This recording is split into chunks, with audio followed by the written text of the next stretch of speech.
John A. Macdonald became Sir John A. Macdonald. He was given a wife and a title and £2,000 a year for the rest of his life to shut the hell up and go back to Canada without the Kingdom of Canada Act. He actually did treason on the people of Canada. So let's take a quick look at the British North American Act. Now, people say, well, that Sir John A. Macdonald was the father of Confederation.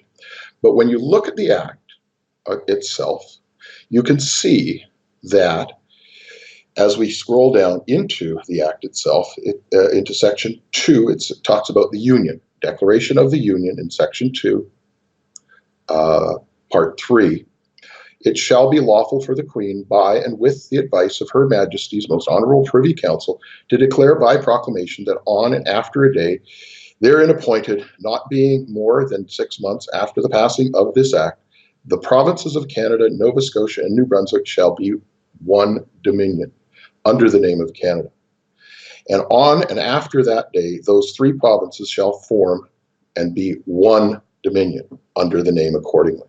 So when you go to the Interpretations Act 1889 and look up Dominion, Dominion means colony.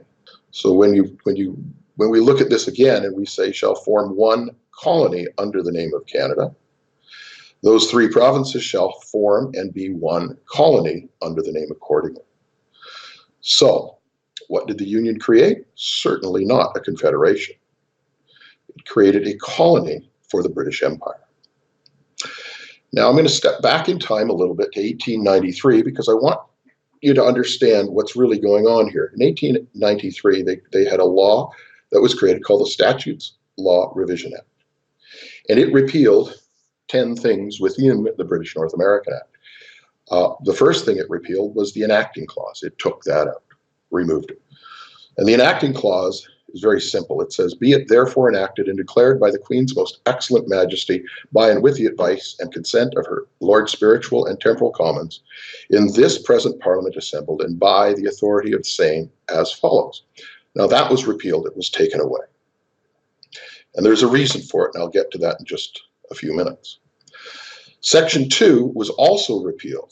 Section 2, under the preliminary, says very clearly, application of provisions referring to the Queen. The provisions of this Act referring to Her Majesty the Queen extend also to her heirs and successors of Her Majesty Kings and Queens of the United Kingdom and Great Britain and Ireland. This clause was removed. So when we read through the British North American Act, and we go down through all of the various sections, there are 147 of them. Anywhere it says Her Majesty or the Queen or Her Majesty the Queen are referring to only one queen, Queen Victoria.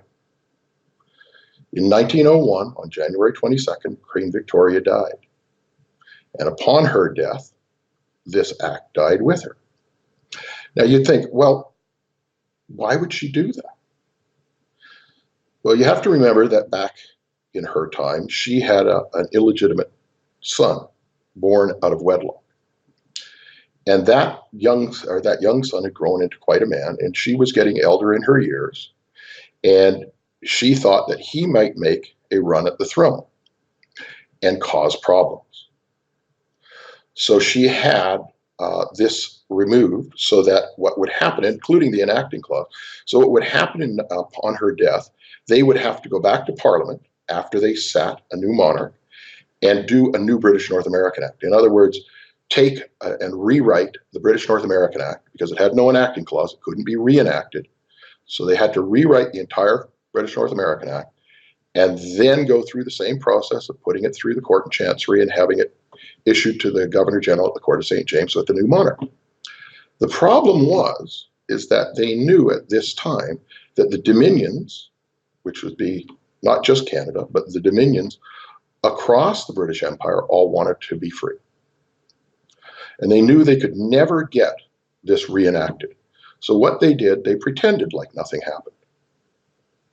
And the king then issued, through the Court of St. James, the next letters patent to the next Governor General in 1902, I believe it was. And it read exactly the same. The Queen, Her Majesty, all the way through. Nothing to do with the King, because they couldn't change it. The executive power, which is really the crux of this. But people say, well, Doug, it's a constitution. We have it. It's in Ottawa. Mr. Trudeau patriated this. He brought it, and patriate means to bring for the first time. In other words, we've never had it before. And he never actually brought the original. It's a photocopy in Ottawa. It's not even the original. Anyways, if we look at Section 3, executive power, it says declaration of executive power in the Queen. The executive government and authority of and over Canada is hereby declared to continue and be vested in the Queen. Don't forget, 1867 through 1901, Queen Victoria. The application to Section 10 is the application of provisions referring to the Governor General. The provisions of this Act referring to the Governor General extend and apply to the Governor General for the time being of Canada, or other Chief Executive Officer or Administrator for the time being. Now, it's very important, this particular phrase that I'm going to read. Administrator for the time being, carrying on the government of Canada. So he is the government of Canada. Okay? On behalf and in the name of the Queen, by whatever title he is designated.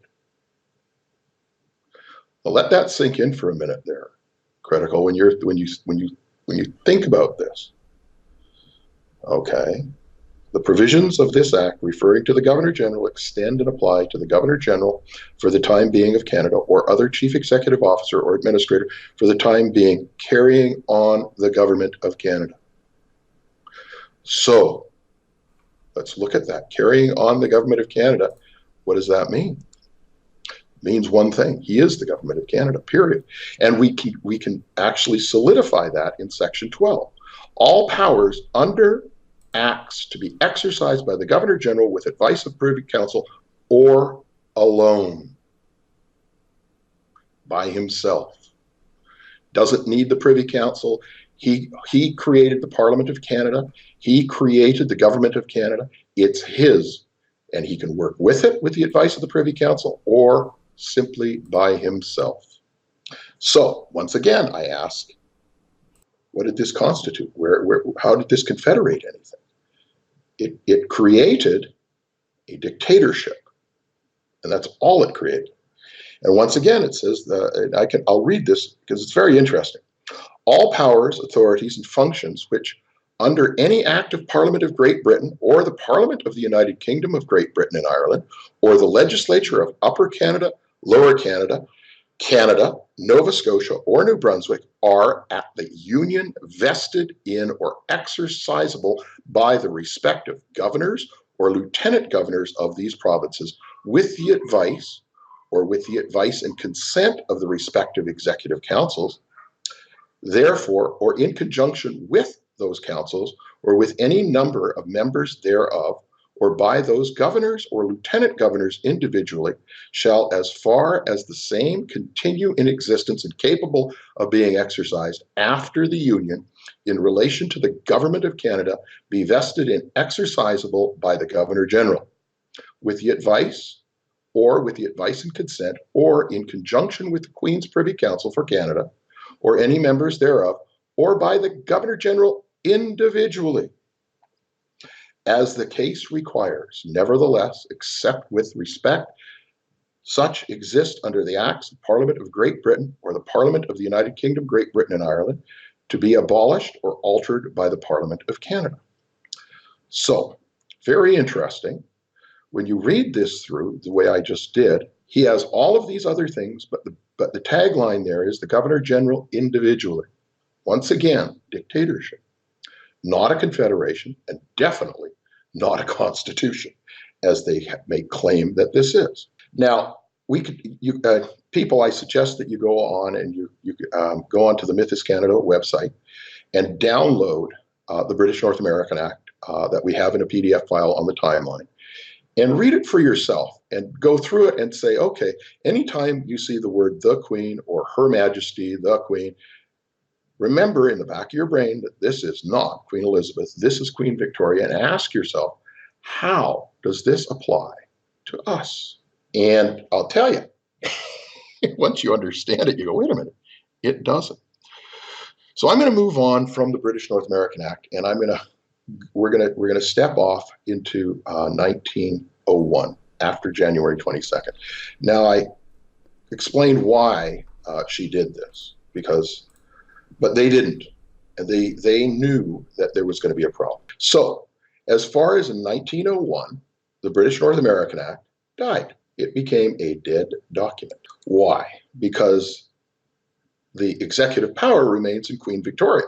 Well, if Queen Victoria isn't around, how does the Dominion of Canada exist without the letters patent given to a Governor General to create the Dominion of Canada? It does not. So the Dominion of Canada, which this document created, ceased to exist, legally and lawfully. But that's not what happened. They said, shut up, we're not going to say anything. And they started holding what they called their imperial conferences. And they were very scared because the imperial conferences so the imperial conferences were made up of all of the prime ministers from all across the dominions. So the Prime Minister of Australia, the Prime Minister of New Zealand, the Prime Minister of South Africa, the Prime Minister of the Irish government there, et cetera, et cetera. And they were always held in London, and they held their first one, I believe it was in 1907. And the whole idea behind that was to figure out, what can we do to maintain our power over the people and not let them know that we actually don't have it, that it's all in their hands. And so Australia said, well, if there's no power, then we're going to create a constitutional government. And they did in 1901. They legally, lawfully created a constitutional government. Uh-oh, that's trouble, because New Zealand now is like, wait a minute, Canada's like, whoa, what's going on here? The reality was that they already knew that, and so in 1907, they held their first imperial conference to kind of try to figure out 1911. They did another one. I'm not going to get into the details. Once again, you can go on the Myth is Canada.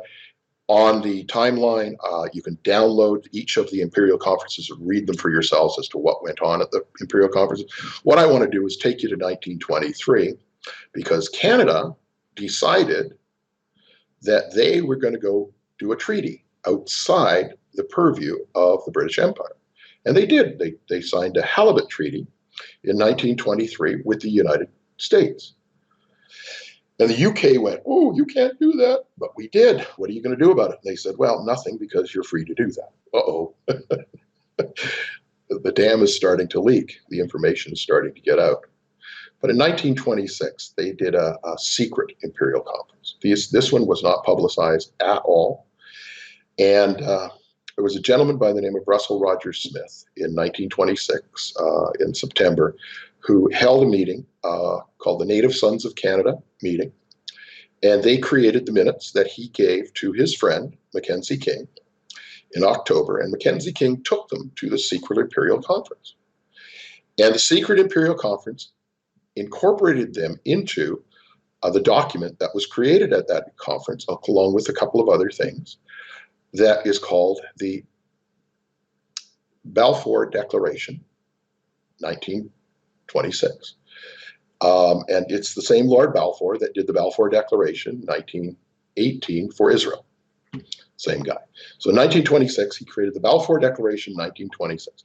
So and we'll move along a little faster here. So in 1930, they held another imperial conference, and this imperial conference was designed to get everybody on side to figure out what we're going to do with the Statute of Westminster. So they wanted to create a Statute of Westminster, and so they said, okay, this is what we need. The Balfour Declaration was incorporated into that meeting, and then that whole minutes were turned over to the UK Parliament. And the UK Parliament took from those minutes the creation of the Statute of Westminster in 1931. And you can read the Balfour Declaration. I put that up on the website, and download that as a PDF. Also, I put up the Native Sons of Canada 1926 meeting as a PDF, and you can read that. And it's really important that you understand the foundation that the Statute of Westminster came from and what it was designed for. The Statute of Westminster was designed to allow the dominions to be free to seat their own de jure constitutionally created federal authority. And so Australia had done that in 1901. Then I think it was 1937 that New Zealand did that. South Africa, along the same timeline, the Irish, along the same timeline before the 1940s, etc., except for one, and that was Canada. As a matter of fact, the Dominion of Canada freaked out and said, no, no, no, nothing has changed. We are still the Dominion of Canada. And now I'm going to explain why they did that. And it comes right down to a little thing called the British North American Act of 1930. It's actually quite a long act. It's about 39 pages, I believe. It's almost as long as the 1867 Act. And it incorporates within it the schedules for Manitoba, Memorandum of Agreement, for Alberta, for Saskatchewan, and for British Columbia. And you go, why would they do that in 1930? So what are these memorandums? Well, the memorandums are actually for creating the Natural Resources Acts for those various provinces. So the Manitoba Transfer Act. Very important word I left out, Transfer Act. You go, wait a minute, what do you mean transfer? What? Who's transferring what to whom? Well, the way the act reads, transfer of public lands generally. In order that the province may be in the same position as the original provinces of Confederation, they actually lied, are in virtue by Section 109 of the British North American Act 1867. So let's go read the British North American Act 1867. Section 109 of the British North American Act 1867 says property in lands, mines, and etc. All lands, mines, minerals, and royalties belonging to the several provinces of Canada, Nova Scotia, and New Brunswick at the Union. Remember that, at the Union, under the Dominion. And all sums then due and payable for such lands, mines, minerals, or royalties shall belong to the several provinces of Ontario, Quebec, Nova Scotia, New Brunswick, in which the same are situate or arise subject to any trusts existing in respect thereof, and to any interest other than that of the province in the same. Now that part talks about the federal authority having claim. So under the Dominion, which is at the Union, so when you read this, you go, well, at the Union, it belonged to the provinces and it belonged to the federal authority. They had their beak in the water dish or their snout in the trough. If you look at, and you go and you can go into the details on these land or resource transfers. It's really interesting. An act respecting the transfer of the natural resources of Alberta. And who are they transferring them to? They're transferring them to the federal authority that died in 1901 and hence publicly died in 1931 and was screaming from the rafters, no, we didn't. We're still the Dominion of Canada. And this is why. The theft of the resources of we the people that were given to us under the Statute of Westminster that ended the Dominion of Canada, that turned the land back over in allodium to we the people, the provinces and territories of the landmass commonly known as Canada. They screamed from the rafters in Ottawa that nothing changed, except when they were asked the question, so where's the new Governor General? Where's your Governor General? Well, we're the Dominion of Canada. Yes, but where's the Governor General and where's his letters patent? Well, we're the Dominion of Canada. Yes, we understand you're the Dominion of Canada. But where's your Governor General and where are his letters patent? Now, here's a quote The United Kingdom in December of 1931 recalled their Governor General and said in the future, no department of the government of the United Kingdom is concerned in any way with the appointment of another. And this is file number 624-30, Department of State for External Affairs, United Kingdom. Okay? It's a direct quote from December of 1931. So how can the Dominion of Canada exist without a Governor General and letters patent? Super simple. It can't. So what we're seeing today is all these lies accumulated. Now, what I'm going to do is I'm going to take a little trip back to the Statute of Westminster, and I want to kind of break it down a little bit to show people what I'm talking about here. From Ho Canada, this is a book that was written by Russell Rogers Smith. And anybody who doesn't have a copy of the book Ho Canada, I know that Duke Willis is watching our show here tonight, can email Duke through his Facebook page, or contact us through our Facebook page, or contact me directly at nephilimfilms@gmail.com. Requesting a copy of the book Ho Canada, and the other book Inside Canada, and the third book Alberta has the right to create its own sovereign credit. So I have all three of them in PDF files that I can send on. So this is from Chapter 8 of Ho Canada. For many years, I have had much to do with the question of the right of Canada to self-government. It is almost 40 years since I drafted the following resolution, the original of which is in the Parliamentary Library in Ottawa. The resolution, the first to come to the attention of the Imperial Conference in 1926, was presented by the Right Honourable William Lyon Mackenzie King, Prime Minister of Canada, without amendment or alteration, and after being seconded by Premier Herzog of South Africa. It was unanimously adopted by the assembled delegates from Australia, New Zealand, South Africa, the Irish Free State, and Newfoundland. The resolution, together with another short resolution presented to the 1930 Imperial Conference by Right Honourable Richard B. Bennett, Prime Minister of Canada, to the effect that the British North American Act should be retained by Canada, was drafted by the Parliamentary Secretary and law officers of the Parliament into legal terms in sections of a bill to be presented to Parliament when enacted. The bill was entitled the Statute of Westminster, 1931. Now, in the years that have gone by, the feeling of satisfaction which I experienced for all sections of the resolution were incorporated into the Statute of Westminster has been replaced by a sensation of profound regret that Canada has not taken advantage of her enhanced position. It is evident that either the statute has not been properly interpreted or that it has been purposefully pigeonholed. It has been purposefully ignored. So I'm not going to read the resolutions from the Assembly Number 2 Native Sons of Canada. You can download that and read it at your leisure. But that, as he says, was incorporated into the Balfour Declaration in 1926. And it's very interesting that what happened was, and I'm going to open a document called the Statute of Westminster right now.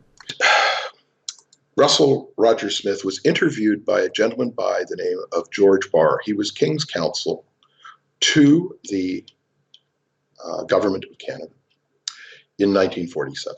And he got into a deposition. He brought a stenographer with him to meet Russell Rogers Smith at his offices in Montreal in 1947. And they were a little bit scared as to what was going on in Ottawa and what was going on around them back then.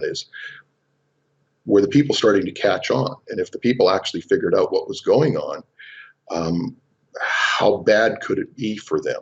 In other words, would they wind up on the gallows? And so the man who worked with Mackenzie King on creating this, which was incorporated into the Statute of Westminster, the Native Sons of Canada minutes. So who do you go to?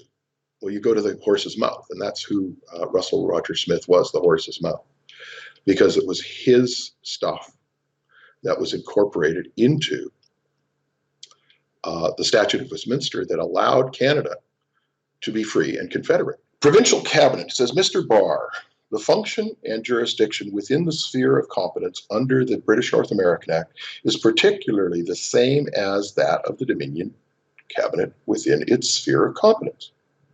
What, in your opinion, was the effect on Canada's status of the Statute of Westminster, Mr. Smith?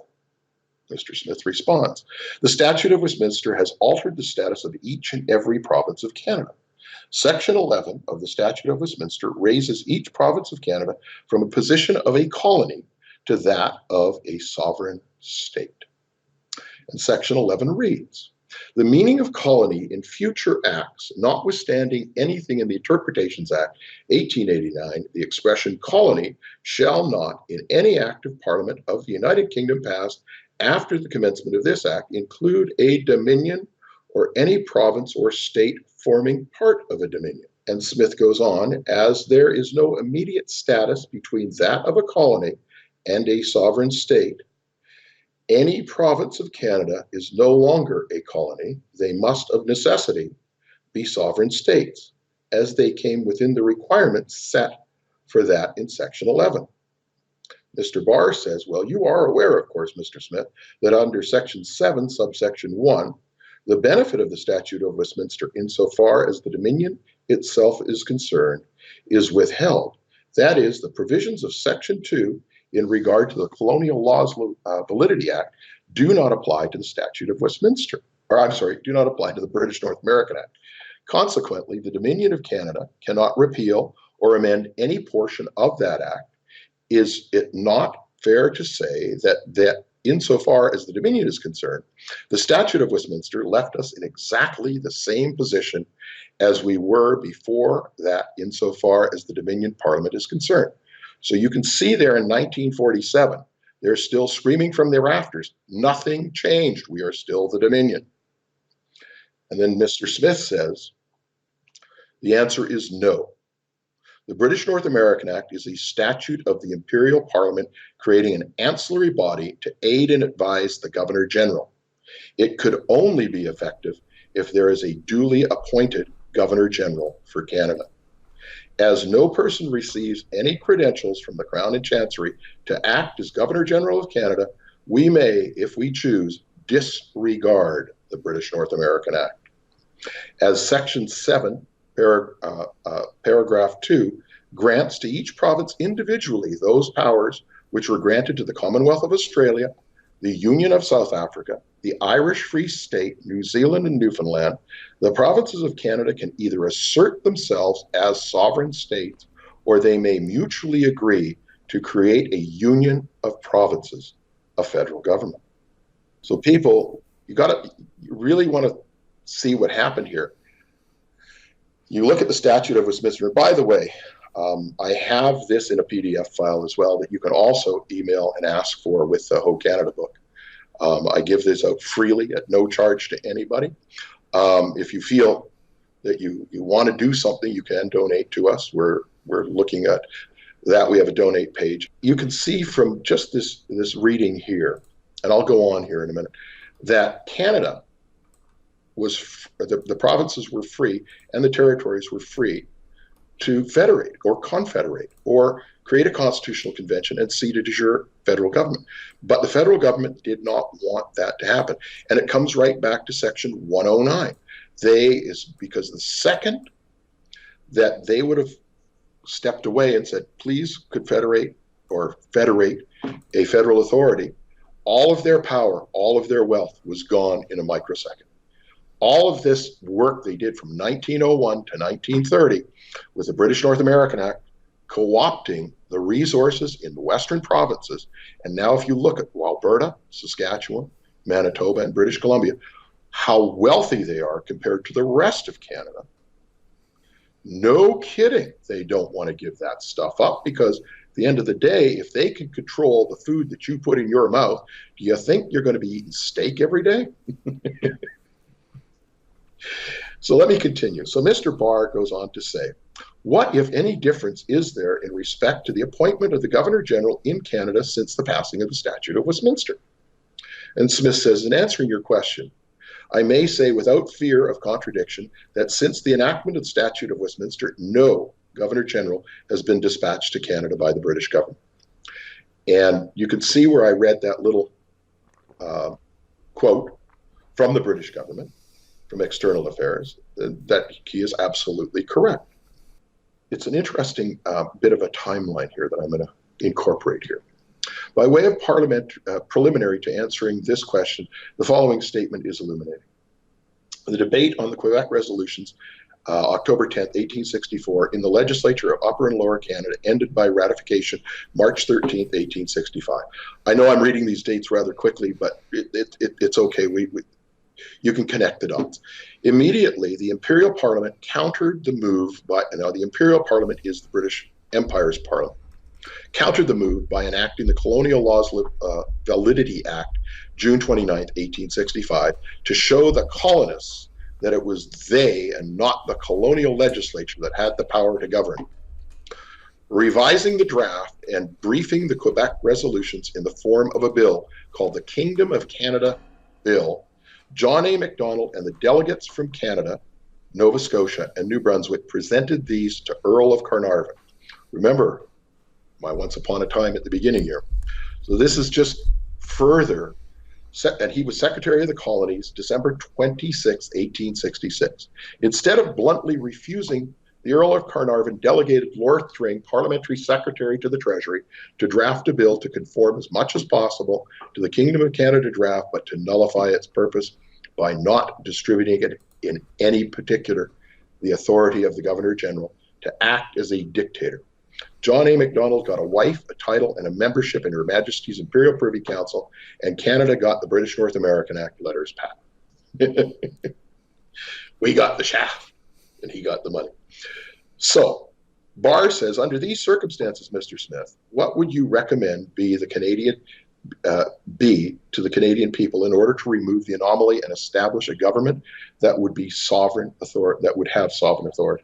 In my opinion, the logical solution is a federal union of the provinces. It is logical for us to decry disunity in Canada before a union has been achieved. So, back when this was done in 1947, he was still saying that we have an opportunity to still do a federal union, legally and lawfully. The problem was, and we'll get into that, in 1982, that went right out the window. The provinces and the federal authority became maritime incorporations. And as far as we in the provinces having any authority whatsoever to create a federal union was basically swept under the rug. And to this day, they still say that they are in control.